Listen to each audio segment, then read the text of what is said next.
Ikim Inspirasi Inforia Islami. You're with me, Mazlina Ismail, Alhamdulillah, every Saturday at 6 p.m. Alhamdulillah, this program, Great Works of the Muslim World, return with our guest, Muhammad Husni Muhammad Amin, Senior Research Officer at Ikim Center for Science and Environment Studies, to continue our discussion or sharing on this topic, Al-Harthami, Siyasat al-Hurub, the management of warfare. To do that, Assalamualaikum, Husni. Waalaikumsalam, Mas. How are you? I'm good, Alhamdulillah. Alhamdulillah to see you back this week to share on the title I mentioned. I hope I said it right. Yeah. Yes. Yes, okay. So, Mukhtasar fi Siyasat al-Hurub, or Conspectus on the Management of Warfare, is one of the earliest and rare military treatises in the Muslim world. So, written by one of the advisors to Khalif al-Ma'mun, Abu Sa'id al-Harthami al-Sha'rani. The book's 40-chapter discussion encompasses military discipline, leadership qualities, troop mobilization, logistic, cavalry detachment, and battlefield formations and tactics. Sound interesting, no? So now, what could you tell us about Al-Harthami al-Sha'rani and the period he lived in, to begin first with the author, probably, inshallah? Okay, thank you, Mas, and thank you for having me again in this program. But before that, we start. A'udzubillahi minasyaitonirrajim. Bismillahirrahmanirrahim. Alhamdulillahi rabbil alamin wassalatu wassalamu ala asyrafil anbiya'i wal mursalin wa ala alihi washabihi ajmain. So now, not much is known about the author himself, save that his nisbah, that is Al-Harthami, just part of his name, indicates a relation with one of the Mawali Abbasid army commanders. For those who are not accustomed to the lingo, Mawali means the convert. During those time, if you remember, in the first century of the Muslim Empire, and then when the Umayyad came, and then they were overthrown by the Abbasids in 750. Now, that revolution was driven primarily by Mawali, the Persian converts to Islam, and they had been the vassal or clients of the Abbasid dynasty that claimed to be descended from Abbas radiallahu anhu, who was one of the uncles of Holy Prophet Muhammad sallallahu alaihi wasallam. And because this revolution happened because they accused of or rather the oppression of the Umayyads. So the Persian people, when they entered Islam, they were led by one Abu Muslim Khurasani, a military commander from the area of Khurasan in Persia. So they had helped the Abbasid, led by one As-Saffah, the one who led the revolution, and they toppled the Umayyads. So this Nisbah al-Harthami, it is because Abu Sa'id was somehow related, or perhaps he was one of the advisors to the Abbasid army commander Harthamah ibn Ayyan al-Jabali, who died in 816. And Harthama himself, he served under the famous Caliph Harun al-Rashid.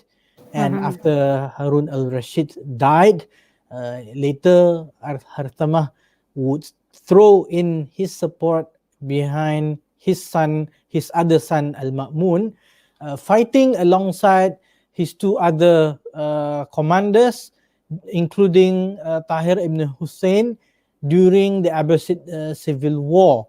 Now, if you look into the history of it, during the reign of Harun al-Rashid, he reigned from 786 till 809. So 809 was the year that he died.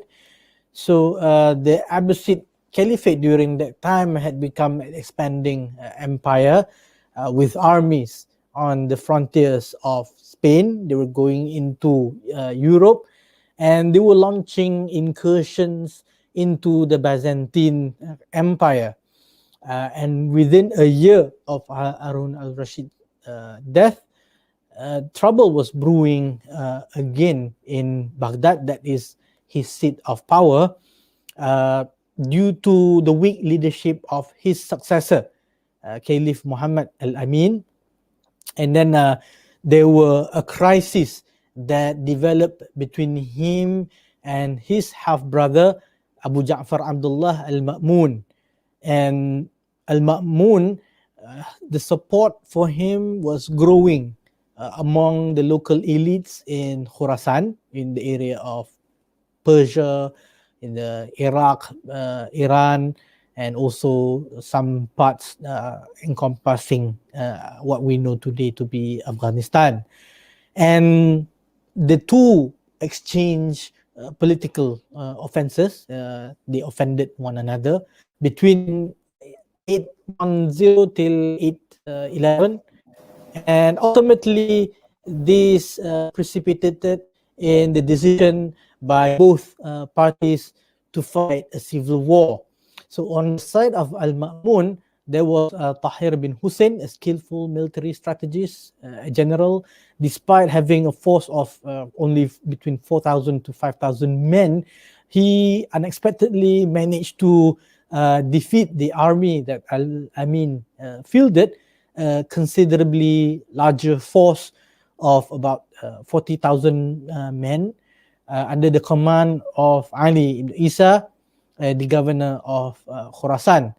And Al-Amin, his fate was sealed in September 813 when Al-Ma'mun supporters took control of Mosul, of Egypt, of Hejaz. Thus, this paved the way for Al-Amin to supplant, to take over, to overthrow Al-Amin as caliph later that year. And after that, as they had faced, as the Abbasid had faced with the Umayyads, they're bound to be, after they toppled the enemy, they're bound to be rebellion by partisans. So Al-Ma'mun also, he had to contend with political disturbances in Iraq in the early years of his caliphate, when after he had taken over from his half brother. It was during this political turmoil that one of his closest advisors, Abu Sa'id al-Sha'rani al-Harthami, he wrote the military treatise called Mukhtasar Siyasat al-Hurub, Mukhtasar Siyasat al-Hurub, or Mukhtasar Siyasat al-Hurub. Now, you may begin to wonder, why is there so little information about the author himself? Right. Not much compared to authors of books on fiqh, on medicine, on science. I think it owes to the fact that these strategies, they led a really secluded life, because even in battle, you kill the strategist first. If you look at the tradition, the military tradition of the East, for example, Sun Tzu, who wrote the Bing Fa, or the Art of War. Even the historians that studied his life, some say that it was written by somebody else, that Sun Tzu was merely a pseudonym, a fake name. Some also say that rather it was written by several people and then their work was compiled, consolidated into the Bing Fa, and they came up with the name Sun Tzu to identify this whole body, this whole corpus of work. And even if you look at the Byzantines, the Greeks, some of these names, sometimes they will say that such work was commissioned by the emperor, the Byzantine emperor, but yet we cannot be for sure certainly that the work was written by the name. There was also a work written by Emperor Maurice, or in the original Greek, Morakios. There was also another work by Emperor Leo, entitled Tactica. The one written by Mauritius was Strategicon. Yet historians over time have raised doubts and doubts again about the true attribution of these works to these people. They have been in doubt. So the situation here is also the same with Al-Harthami, but our history books tell us that the closest that we can get that he was an advisor to Khalifah Al-Ma'mun. So that's a little bit about the Right. author, our mysterious author, and the period in which he lived in. Thank you, Husni. So now let's Uh, move on to our topic or the work itself. Is there such a thing as military tradition where Islam and Muslims are concerned? well, if you look at it, prior to the advent of Islam, the Arabs of the Arabian Peninsula, they had Mm-hmm. already formulated their own military doctrine. Some scholars opine that since historical records point to the very localized nature of ancient Arab battles, Mm-hmm. therefore their arts of warfare serve general purpose of engaging small battles and skirmishes among the tribes. Right. Yet, according to historians, people like Irfan Shahid, they say that ancient people as the Arabs have long associated and acculturated with Greeks and Romans, with relations going back as early as 63 BCE. That is 60 years before the advent of Prophet Isa or Jesus Christ and Jesus Christ alayhi salam. So there were three identifiable elements that gave the Arabs the edge to deal with Byzantines and Persians when they emerged as world power in the 7th century. That is after the Holy Prophet Muhammad sallallahu alaihi wasallam has emerged. Those three things were knowledge and experience as the knowledge and experience living as vassals under Roman and Persian suzerainties. They were also eyewitness and active participation in the wars between Romans and Persians, meaning from there were times when they sided with the Romans, particularly the tribe of Ghassan. They also formed what the Romans know as the Foderati or confederates, or in the language of the Quran, Ahzab. You have Surah Al-Ahzab, meaning the confederacy. And also they had skills and expertise which they gain fighting against, after they have embraced Islam, fighting against Romans and Persia, later. And then even the Byzantine emperor Leo V, who reigned around 886 to 912, that is around the same time, near the time where we are talking about, which whom I said that the authorship of another manual of warfare of the Greek kind called Tactica was attributed. He observed that the Arabs were the best advised and most prudent in their military operations.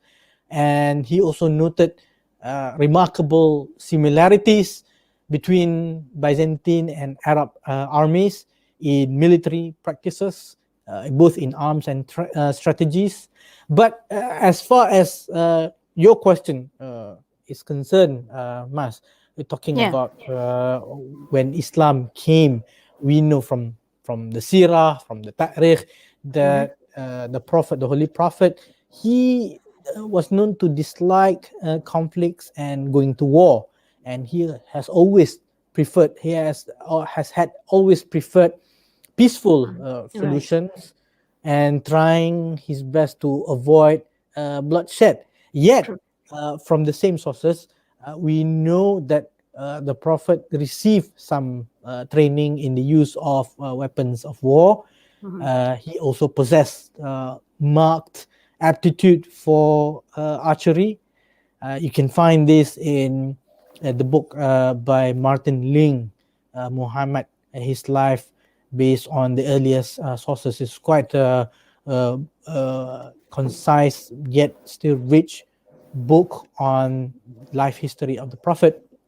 So. And the Prophet was also known in his younger days to have traveled on tours of duty with his uncles, Zubair and Abu Talib, Mhm. during the sacrilegious war, Harbul Fijar, which broke up during his youth.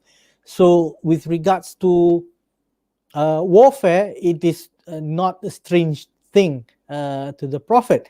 But the guidance of the Quran and also his personal conduct, and the Prophet's personal conduct, which we know as Sirah, these two laid the foundation for Siyar, that is the branch of the Sharia, which Mhm. encompasses and regulates Muslim conduct of political state, including warfare. So, war fighting is not to be prosecuted in excess and treachery, although they are prescribed in the Quran. The Quran says, "Kutiba alaikumul qital." Even though the war is prescribed to you, even though you may dislike it, and Mhm. perhaps the rest of the verse says that perhaps you dislike something when it is Yeah. good for you, and you Mhm. may like something when it is actually not good for you.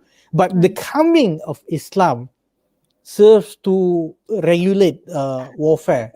If before that war fighting was brutal, they were involved with mutilation. Mm. Remember in Battle of Uhud, Mhm. when the Quraysh won the battle against the Muslims, Yeah. they had taken to mutilate some of the Sedina. bodies of the Yeah. fighters, right? Mhm. So Islam condemns such practices. It says that it bans or forbids mutilation or killing Yeah. people who were infirm, who were weak, Mhm. uh, those who seek peace and protection, and also Islam forbids the killing of women, Yeah. children, and old Elderly. people. Yeah. Yes. So, what the Sirah and the Maghazi tells us, many of the military campaigns which Prophet Muhammad sallallahu alaihi wasallam and his companions they plan strategies, they organized and led military forces, and they executed what the scholars say to be hard-headed military Mhm. tactics in their conflict with the Quraysh confederates, Mhm. who used to persecute and oppress Muslims in Mecca before God permitted them to migrate to do their hijrah to Yeah. what we know today as Medina. Back then it was known as Yathrib, and to establish that city state in the year 622. So Mhm. these early sources can be explored further to examine the various situations and occasions which required military responses of the early Muslims. Right. Thank you. Okay. Yes. Now, let us go to the topic of the book. Sorry, Al-Harthami's Siyasat al-Hurub, the management of warfare. Usni, Yes. uh, Yes. would you give us a brief rundown of the book's 40 chapters? I know Yeah, 40 sure. chapters, but yeah. It's not a very thick book. If you can see Ah, from what I'm okay. holding here, it's not a Right. very thick book, right? So Okay. those chapters are short chapters, although it's broken down into 40. Mm, So, but unfortunately, we still don't have a proper English translation. I see. Yeah. So, but for in my case, I'm still working on that. So Right. Inshallah. maybe in the near future we can have Inshallah. something like that. So, Mm-hmm. but as for the introduction, with the exception of its introductory spiritual reminder, the Yeah. organization of the book bears remarkable similarities to the instructions of the Strategicon, which Emperor Maurice had written Uh-huh. on the organizing the army and managing warfare. And like you said before, in the beginning, these topics they encompasses these topic they encompass military discipline, leadership qualities, Yeah. troop mobilization, logistics, detachment, Mm. formations, and tactics. As Yeah. for the introductory spiritual reminder, this is what separates from the Greek Byzantines or the Roman Byzantines books on warfare, because it always starts with a reminder that the leader is appointed by God, that God is the one that gave power to the leader. Yeah. And we are reminded of these verses in the Quran. Qulillahumma malikal mulki tu'til mulka man tasha, that God is the one who gives power to Mm. whomever he He pleases. was. Yeah. So the leader has has to understand that this power وَتُعِزُّ مَنْ تَشَاءُ وَتُذِلُّ مَنْ تَشَاءُ, meaning this power God gives it to the leader, and at any point of time he may take it away. Right. So the leader is reminded of his responsibility, that warfare is actually uh, a responsibility when Mm-hmm. it comes to defending the lives and the state of the Muslims against the unbelievers, against rebels, Oppressors. yes, Mm-hmm. against oppressors. Uh, but scholars opine that this book is an abridgment. There is a larger book called the Hiyal, which Al-Harthami wrote for Caliph Al-Ma'mun. So that's Mm-hmm. why it's called Mukhtasar. Mukhtasar meaning a conspectus. It's a abridgment. It's a simplification of a larger book. Uh, so the book focuses more on the organization of armies, maintenance of discipline and moral, but less on the practical techniques of fighting, because they were Mm-hmm. already well informed and well trained in fighting with a tradition, like we said before, with Mm-hmm. a tradition going back as far as the ancient Arabs. And with regards to defense of fortresses, there is a good deal about keeping up the spirits of defenders and preventing dissension and squabbling. And the work is framed as advice given to the caliph. There are plenty of imperatives, meaning the caliph should do this and not do that.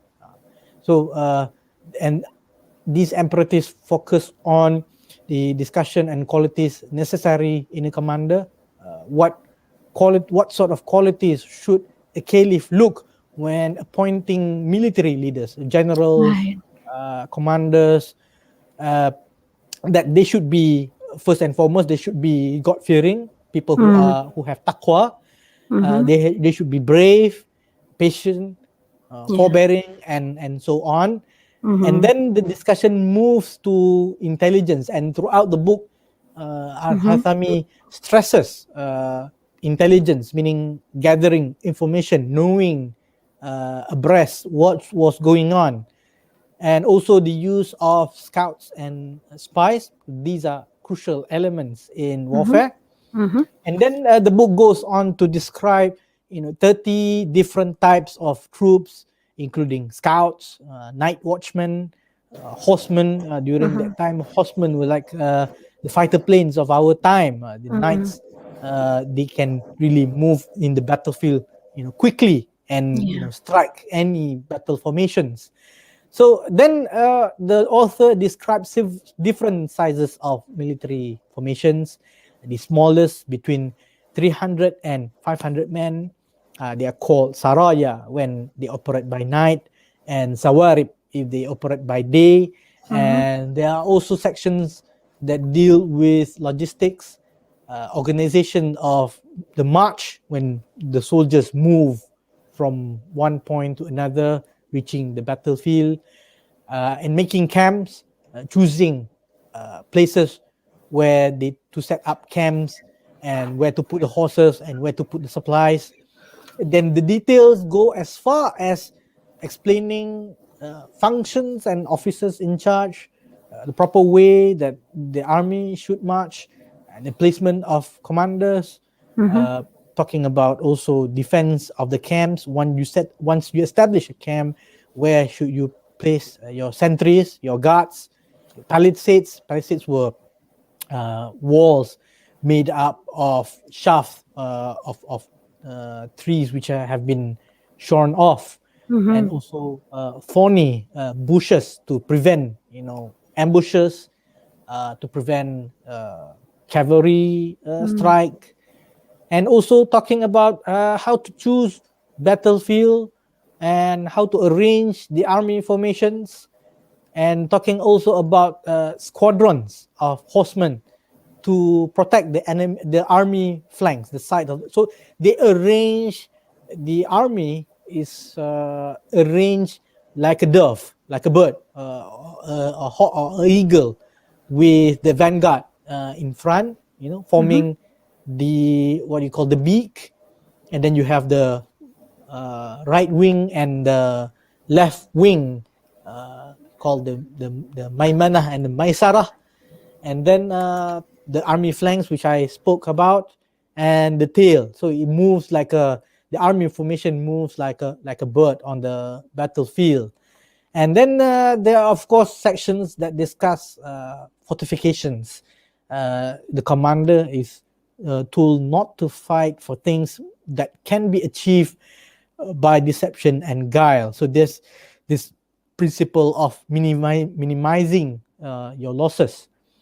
And then the sections about placement of siege weapons and archers. Now, with regards to these, the book offers plenty of details on catapults and slings. Those were the siege weapon of those time. Those were the artillery equivalent Mm-hmm. to our time. Carts, mobile shelters. These look like a car with wheels, and then they have like a small roof, and the soldiers gather underneath the car and they push it. So the roof, I think, maybe made of the roof made of stacked palm leaves, and they protect the soldiers attacking the fortresses from arrow fire, fire from archers from who were defending the fortress. And then talking about how to use passages, how to dig tunnels. You have an impenetrable castle, fortress that you want to gain access into. So you deploy what you call as sappers who are auxiliary soldiers, and they carry with them like digging tools to dig underneath the walls to create tunnels. Mm. And Right. once the tunnels have been completed to the other side, meaning into the interior of the fortress, then the soldiers will be able to use that tunnel to gain access really quickly. And then they talk about ladders, hooks, and grappling irons. Once the battle is joined, panic ensues. Then you see the enemy is not focused.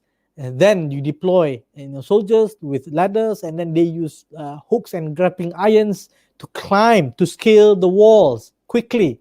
And the quicker you can move, then the faster you can subdue the enemy. And with regards to that is when talking about attacking fortresses, but with regards to defending a fortress, once it is captured, then you'll be waiting for the enemy to counter to mount a counter strike from outside. Then he talks about parts of fortifications, gate corners, towers where you have archers from there. They can look into the horizon and tell any enemy movement. Talking about battlements, that is where you arrange your archers, and then screens, ramparts, guarding places, and watching places, lookouts, and also trenches. Once you have captured a fortress, then you build trenches around it, much like the practices of the Holy Prophet when he was defending Medina in the Battle of the Trenches. Mm-hmm. So these are briefly the chapters that are the focus of attention in Al-Harthami's book.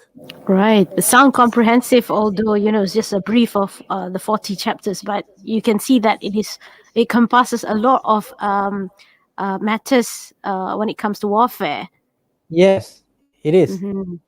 And it is amazing, yeah, Husni, is that Yeah, although we know that war usually should be the last resort when all yes, other ways, of settling issues are exhausted. But the only thing that even if they have to go through war, the amazing thing is that the connection between ulama and umara at that time, that they yes. actually use guidance from the ulama when it comes to even war. I think You see. because it also the fact that, like I said before, when Islam comes to regulate lives of mankind, Mm-hmm. one of the things that it has to uh, address is the issue of warfare. Like I said, Right. that before Islam, war used to be more brutal, Mm. and it involves loss of lives. Yeah. So, by having strategies and tactics, Mm-hmm. you can resolve these conflicts quickly. Otherwise, the war will be prolonged. Mm-hmm. With prolonged conflict, Yeah. there will be the loss of lives will be Yeah. greater. The destruction will be extensive and costlier. But Mm-hmm. with when you apply strategy, the right strategy and the right tactics at the right time, then you Mm-hmm. can reduce all this and bring warfare or war itself to swift conclusion. And this is what if you look into maqasid of Sharia, Yeah. uh, is the Preserve. preservation of Yeah. lives. You have to Right. preserve as many lives as possible. You have to save, Mm-hmm. but with the reality of life, war is indeed a fact of life. Yeah. Even with the advent of modern Mm-hmm. laws and rules and regulations, you have rules of engagement. Mm-hmm. Yet it is still happening. But with rules and regulations, you can minimize those damages. Right. Okay. Thank you very much for sharing. Now, how would you You're like to welcome. conclude? Yeah, our you know book this week, inshallah. Yeah. So as Ada has indicated, the title of this treatise suggests it to be an abridgment of an earlier larger work, but its significance is established as a historical document containing military thoughts which germinated during the so-called golden years of the Abbasid Caliphate, the Abbasid Civil War, and also clashes of Byzantium. So whenever Muslims look into our tradition, when they are confronted with questions like, is there an art of war in Islam? What does Islam talk about this dimension? So we see that the religion is all encompassing. It addresses these issues, and we do have a military tradition. But instead, with modernization, when Muslims are cut away, when they are cut off from the roots of tradition, then the adab, the proper places of things are lost. Yeah. So Mm. you have people who are ignorant. They do not necessarily represent the tradition of the religion. They are actually culturally motivated, but they are ignorant, and they use Quranic verses and hadith to justify whatever actions using most perverted logic, and they stray away the military thought that have been built, the tradition that had been built for hundreds of years, and they use religion as uh, they use the name of the religion and the name of the Muslims to further their own personal agenda. But on the other hand, if we continue to turn a blind eye to these traditions, then we will not know how to tackle the issue, these issues. So I think that this work is important to establish, the authorities of leaders, the authority of the scholars, the proper places of things, and then to say that Islam is really indeed the religion of peace. Yet to Right. maintain that peace, they have to know, what rules that govern warfare, and to minimize the damages and losses of lives, and also to fight effectively Yeah. rather than haphazardly. Right. Good. Alhamdulillah. Yeah. Thank you for sharing this week's work, which is Al-Harthami, Siyasat al-Hurub, or the Management of Warfare, by Abu Sa'id al-Harthami's Al-Sharani. 40 chapters discuss on, military discipline, leadership qualities, troop mobilization, logistic coverage, detachment, and battlefield formation and tactics. All are very interesting read, inshallah. So Inshallah. I want to thank you for that, and we see you next week You're welcome. for You're more welcome. sharing, Mas. inshallah. So thank you Inshallah. very much, Husni. Yes. You're welcome. So Assalamualaikum. Waalaikumsalam warahmatullahi wabarakatuh.